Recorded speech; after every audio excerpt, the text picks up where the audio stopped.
Hi everyone, let's talk about communication today. We usually think of communication skills as important for people who work in technology, but in fact, it's one of the best skills you can have when going through the troubleshooting process. Of course, it is also one of the most difficult skills to master. Being able to communicate and convey ideas to others is powerful. But it does take some practice to get really good at it. In fact, in information technology and any industry, the better your communication skills are, the more marketable you are. If you've learned anything in this course, you'll know that we love using three-letter acronyms and other types of technical terms. This is a common way to quickly communicate different ideas with others in our industry. But it can also be very confusing for those who don't deal with these acronyms on a daily basis. So if you're talking to end users about a problem they are experiencing with their systems, it's best to avoid using these jargon and acronyms and instead describe the problem in terms they can understand. Whenever you communicate with others in a way that they can understand, then they feel more at ease. Often, the sometimes tense situations that arise when technical issues arise can completely change when everyone is able to communicate. Eventually, there will be some non-technical leaders who will need to make decisions based on the information you have. Therefore, it becomes very important to be able to convey this information in a form that everyone can understand. With some practice, you will find it easy to avoid using this acronym or this jargon. If you listen to any motivational speaker, they will tell you that maintaining a positive attitude can have a huge impact on your daily life. This is certainly true in the field of information technology. You can use a positive tone to work with someone and make sure they know you are involved in solving this specific problem and that it cannot be easily solved. You can provide questions that allow them to choose what they can do next. Your attitude can have a huge impact on the entire troubleshooting process. We want to prove to someone that we actually have the knowledge needed to solve a problem. Active listening is useful when someone is explaining a problem. What you may want to do is take notes so that everything they say can be recorded. You can then explain to them what you understand about their problem.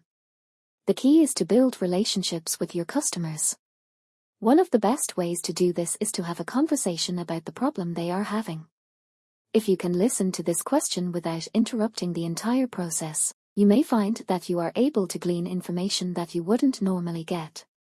You'll find this particularly useful if you're on a voice call and the user isn't seeing what they're seeing or what they're talking about. Instead, you can ask them to explain the problem, and then there can be a question and answer process where you can gather more information.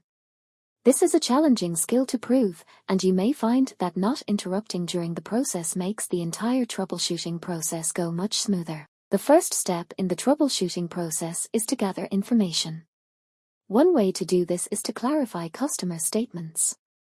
During this process, the end user can explain what they are seeing, and you can then ask clarifying questions that may raise questions about the error message, what they saw on the screen, or anything else that might help with the troubleshooting process. Let's not try to question or challenge what users say.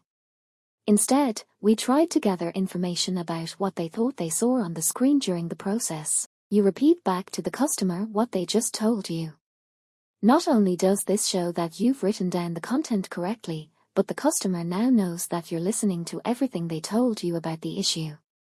Even if we think this problem has a relatively obvious solution, it still makes sense to be able to ask some clarifying questions just in case. The problems they encountered were very different from what we initially imagined. Sometimes, users may have to decide what to do next during the troubleshooting process. This could be a system failure, and we need to repair the system or replace it completely.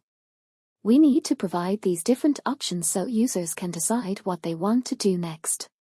It's always helpful if you can record this information and make it available in a way that you can reference it later. That way, everyone clearly knows the options on the table, and there's no ambiguity about which direction we should go. It's also important to keep everyone updated on the process. When we send something in for repair, it may take a few weeks to receive it back. Therefore, providing weekly status updates keeps users informed. Once the issue is resolved, we can contact the customer again and confirm that everything is working properly to their satisfaction. Okay, that's it for today. See you.